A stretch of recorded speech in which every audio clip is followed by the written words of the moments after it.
ఈరోజు టాపిక్ ఏంటంటే బెంగళూరులో కోడిగుడ్లు కూడా గురించి కూడా నీకెందుకమ్మా పెద్ద పేపర్ పుచ్చుకొచ్చేస్తావు, కోడిగుడ్ల గురించి చెప్తావు అంటారేమో.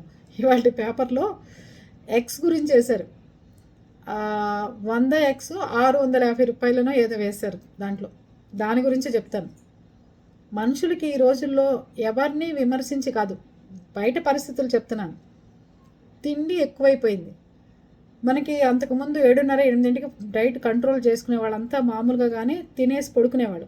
ఇప్పుడు అర్ధరాత్రి 2 తర్వాత ఏ హోటల్స్ ఉంటున్నాయా, 3 లోపల ఏ బిర్యానీ బాగుంటుందా అని వెళ్ళి అంతా సాఫ్ట్వేర్ రంగం వచ్చిన తర్వాత ఈ తిండి మీద ఎక్కువ వ్యామోహాలు పెరిగినాయి అంట నేనైతే.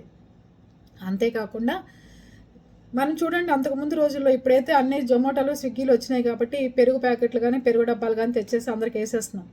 ఎదురుగా ఇంట్లో పాలున్న వాళ్ళు కూడా ఎవరైనా బంధువులు రాగానే ఒక 2 గ్లాసులు దాంట్లో పోసేసి మజ్జిగ చేసి అందరికి సమానంగా మజ్జిగ పోసి పెట్టేవాళ్ళు. మంది ఎక్కువ అయితే మజ్జిగ పలసన అవుతుంది అని సామెతలు ఉన్నాయి. అలాగే తిండి ఎక్కువైతే కల్తీలు ఎక్కువ అవుతాయి, కల్తీ చేసేవాడు ఎక్కువ అవుతాడు.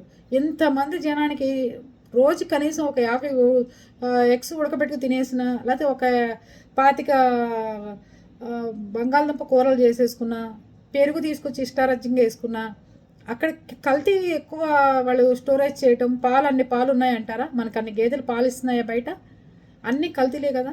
ఎగ్స్ కూడా ఇష్టారాజ్యంగా తినేస్తున్నారు. ఒక్కొక్కడు 10 ఎగ్స్ తినేవాడు 20 ఎగ్స్ తినడం, ఇష్టారాజ్యంగా తింటుంటే ఎక్కడికక్కడ కల్తీలు ఎక్కువ అవుతున్నాయి. తప్పుగా తీసుకోమాకండి. మంది ఎక్కువైతే మజ్జిగ పలచన అవుతుంది అన్నట్టుగానే మనుషుల్లో పొదుపు లేకుండా అతిగా ఏది చేసినా కల్తీవే ఎక్కువ అవుతాయని నేనైతే చెప్తాను. మీరందరూ ఏమంటారు?